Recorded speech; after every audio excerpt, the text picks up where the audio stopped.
Hello दोस्तों, कैसे हैं आप सब। शुरू करते हैं आज की इस वीडियो को। दोस्तों आज आपसे बात करने वाला हूँ विकल्प स्कीम को लेकर के। एंड हो सकता है आप बोले कि यार ये तो गूगल पे ही पढ़ सकते हैं, तुम क्या नया देने वाले हो। तो यार मेरा वर्चन आपको गूगल पे नहीं मिलेगा। मतलब कि जिस तरीके से आपको मैं बताने वाला हूँ शायद गूगल आपको ना बताए। ठीक है, चलिए स्टार्ट करते हैं वीडियो को इंट्रो के साथ में।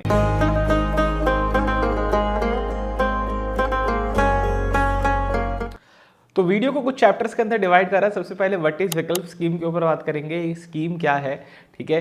फिर इसके कुछ रूल्स वगैरह को लेके बात करेंगे। उसके बाद उसके कुछ एक्सेप्शंस के ऊपर बात करेंगे एंड समथिंग डोंट्स, आपको क्या नहीं करना चाहिए अगर आप विकल्प ऑप्ट करते हैं। And lastly what are the scenarios जब आपको विकल्प ऑप्ट करनी चाहिए। ठीक है, तो स्टार्ट करते हैं पहले चैप्टर के साथ में। देखिए जैसा नाम से पता है विकल्प का मतलब होता है अल्टरनेटिव ऑप्शन। तो जब भी आप अपनी किसी ट्रेन में टिकट बुक कराते हैं और आपने वो ट्रेन की टिकट वेटिंग में बुक कराई है और आपको लगता है यार इसमें मे बी कंफर्म होगी या नहीं होगी, तो आप विकल्प ऑप्ट कर लेते हो। है तो रेलवेज आपको आपका स्केड्यूल ट्रेन का डिपार्चर जो होगा उसके 30 मिनट के अंदर या अगले 72 घंटों के अंदर किसी और ट्रेन में अकोमोडेशन दे देता है। अकोमोडेशन से मतलब कि सीट दे देता है आपको।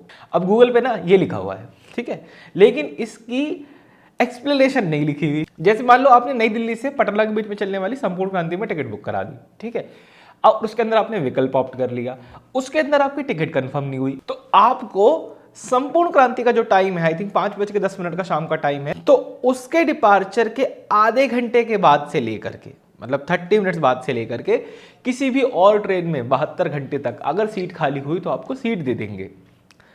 Got it. लेकिन जरूरी नहीं है वो ट्रेन दिल्ली से ही चले, ये भी समझना। वो ट्रेन नई दिल्ली के जो क्लस्टर है उसमें किसी में से चलेगी। नई दिल्ली हो सकता है, ओल्ड दिल्ली हो सकता है, आनंद विहार हो सकता है, दिल्ली कैंट हो सकता है, गाजियाबाद हो सकता है, अगर वहां से कोई ट्रेन ओरिजिनेट हो रही है तो एग्जाम्पल। ठीक है, जरूरी नहीं है वो ट्रेन आपको पटना ही छोड़ेगी। वहां क्या लिखा है, वहां लिखा है आपका बोर्डिंग और destination can be changed. Explanation दे रहा हूं। पटना के अंदर पाटलिपुत्रा आता है, दानापुर आता है, पटना साहिब आता है और राजेंद्र नगर टर्मिनल आता है। तो किसी भी स्टेशन पर वो आपको छोड़ सकती है। समझ गए। ओरिजिनेटिंग डेस्टिनेशन दोनों कैन बी चेंज्ड पास के। जब आप ट्रेन की टिकट बुक करेंगे तो आपको लिस्ट ऑफ ट्रेन आती है वहां पे। इन ट्रेनों में से कोई ट्रेन चुन लो तो टोटल 7 ट्रेन को आप सेलेक्ट कर सकते हो और एक ही बार सिलेक्शन कर सकते हो, बार बार सिलेक्शन नहीं होगा। एक बार जो आपने लिस्ट बना ली वो फ्रीज हो गई। अब हम क्वेश्चंस की ओर बढ़ रहे हैं। लोगों के क्वेश्चंस आते हैं, उन क्वेश्चंस में क्या क्या रहता है। तो लोगों का सवाल आता है कि भाई मेरी तो GNWL है, मेरी तो RLWL है, मेरी तो PQWL है, क्या मेरे पे विकल्प एप्लीकेबल है। यस, विकल्प हर किसी के लिए है। विकल्प स्कीम में कोई भी एनरोल कर सकता है, इसकी कोई लिमिटेशन नहीं है कि आप के ऊपर ये एप्लीकेबल होगी या नहीं होगी। हर टाइप की वेटिंग के लिए चलती है। एक और सवाल नंबर और बहुत अच्छा सवाल ये है कि मैंने अपनी टिकट बुक कराई है, मेरे PNR के ऊपर 6 पैसेंजर रजिस्टर्ड है, मैं अपनी पूरी फैमिली को लेकर ट्रैवल कर रहा हूं, मैंने विकल्प ऑप्ट कर लिया है।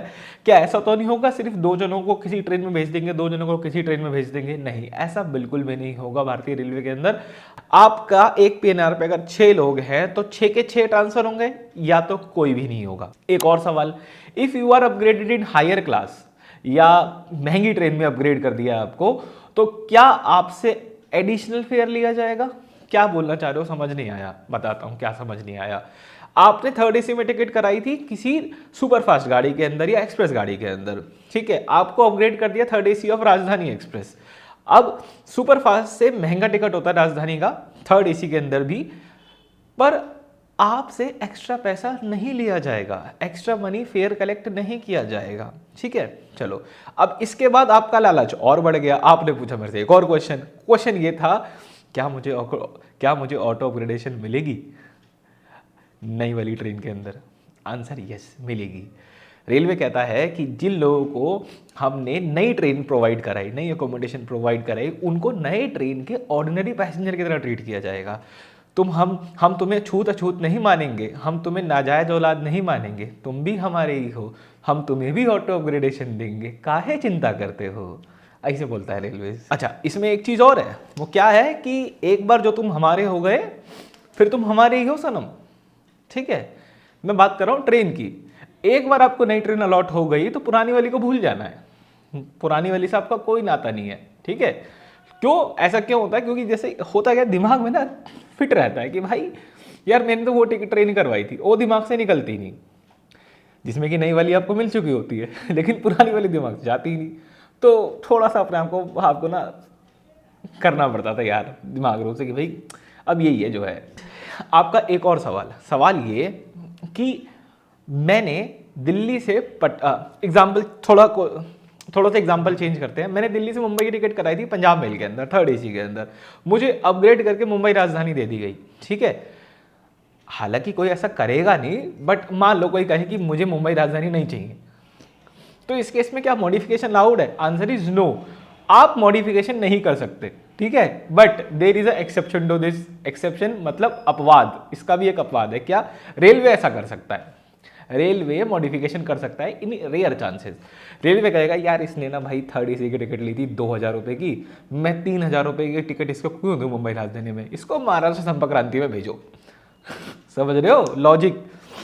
तो आपकी ट्रेन एक बार, जैसे आपने X ट्रेन में टिकट बुक करी, आपको Y ट्रेन मिल गई विकल्प के अंदर, ऐसा हो सकता है कि आपको Z ट्रेन दोबारा रीअलॉटमेंट हो जाए आपकी किसी और ट्रेन में, बट ये रेयर केसेस में होता है, ये नॉर्मली नहीं होता है, क्योंकि रेलवे के पास खुद इतना टाइम नहीं है कि वो इन चोचलों में पड़ेगा आपके। और चीज़, एक बार जो तुम मेरे हो गए अब हमेशा मेरे रहोगे, अर्थात एक बार आपने विकल्प ऑप्ट कर लिया तो अब विकल्प से बाहर नहीं जा सकते, ठीक है। मतलब विकल्प को छोड़ नहीं सकते, नॉर्मल बन नहीं सकते, वही रहोगे जो पहले थे, चेंज नहीं होगा कुछ भी, ओके।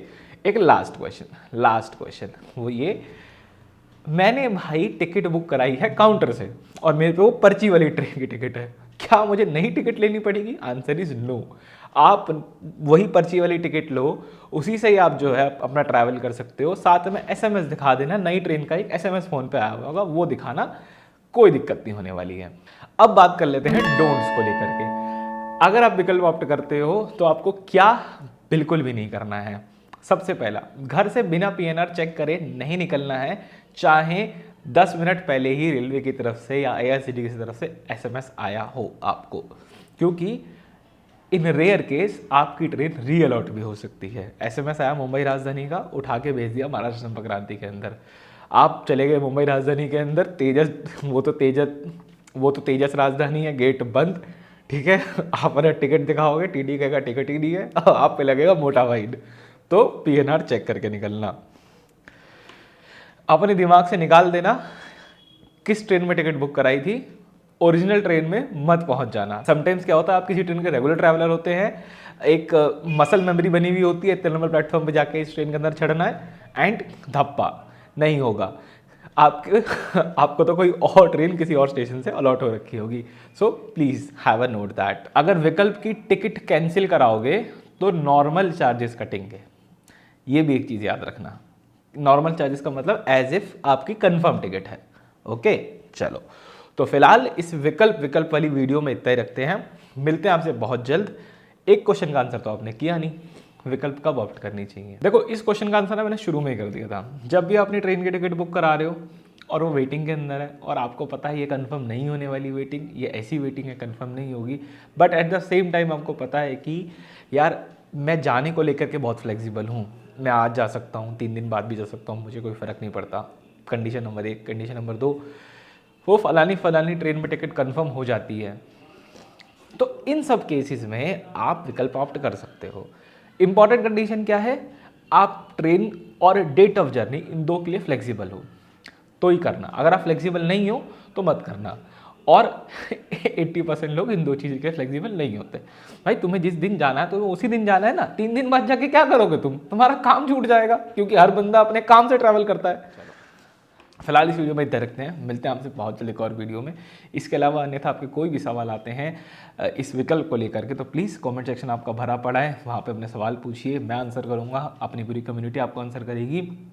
और अगर ये वीडियो आपको अच्छी लगे प्लीज़ इस वीडियो को लाइक कीजिएगा, और जनरल अपडेट्स के लिए, बातचीत के लिए आप मुझे इंस्टाग्राम पे भी फॉलो कर सकते हैं, ठीक है। Bye bye, have a nice day, शब्बा खैर, गुड मॉर्निंग, जिस टाइम देख रहे हो वो ठीक है।